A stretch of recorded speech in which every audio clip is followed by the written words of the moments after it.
our job for today to finish sanding down the engine bay for the 1J conversion. gz10 soarer. Here's the engines over here. We've got a 6-boost manifold. We've got a Garrett 3582, the 0.82 V-band rear. We'll swap this Chinese rear fuel rail out for. We got the radium one coming with a CPC billet plenum coming for that. We'll get a relocation, oil relocation going on there. We've got the Golby's gz10 to 1J engine mounts for this. This is all fully forged motor. We've got a 6-speed T56 Commodore gearbox with got the Castle Main rod shop conversion bell housing, 3-puck manic clutch going on that, which we'll just have to massage the tunnel a bit on the gz10 to get that in. Then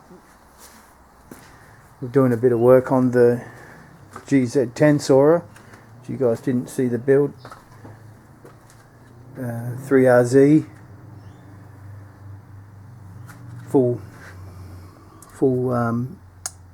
forged internals. We've got lots of head work done. Supertech gear in the head there. We've got a 3076 with a 0.82 Garrett. We've just put on the electronic boost controller. I just made a strap brace for it to stiffen it up. We got a boost cut issue at Malala. Not sure what happened there. Hence we've got to swap out the computer. We're running the Heltec 550. We'll swap that out with a 750, then we can get some onboard data logging happening instead of driving around with a laptop in the car. We've got the Elate. This runs a Colorado 5-speed gearbox. We've got the Elate modified shifter, which we just swapped the springs over in this to make it a bit easier to change gears. I was selecting the wrong gears at Malala. I've also got an issue with this bearing here.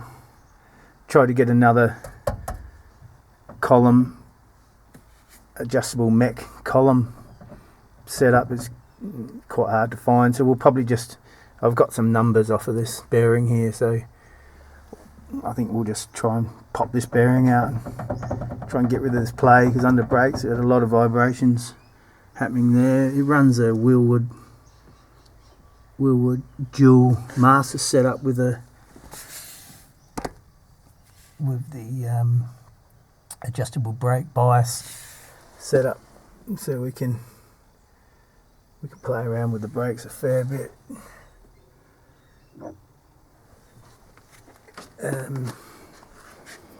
It's got a big brake system on it. It's got the Nissan 2 pots on the back. We just had the rotors machined. Hopefully that'll help us out with the vibrations. And it runs a big brake kit on the front. It runs a Nissan brake, and we got Project Mu brake pads, 4 pots and a BA Falcon rotor. We got some made up coilovers. Somebody made some coilovers for this thing. Full adjustment on that, so you can play around with that. I think we've got 4 degrees on the front, 2 degrees on the back. We were running this 4.1 diff, which I thought was an LSD, but it turns out to be a weldy. So plus we were in 4th and 5th the whole way around the track, so that's no good. We can't have that if we want to race at Tail and Bend. So we just swapped it out for this LSD I had sitting around, and that's got a 3.8, so that should give us a lot better gear selection. We've got the BC rear coilovers in the back.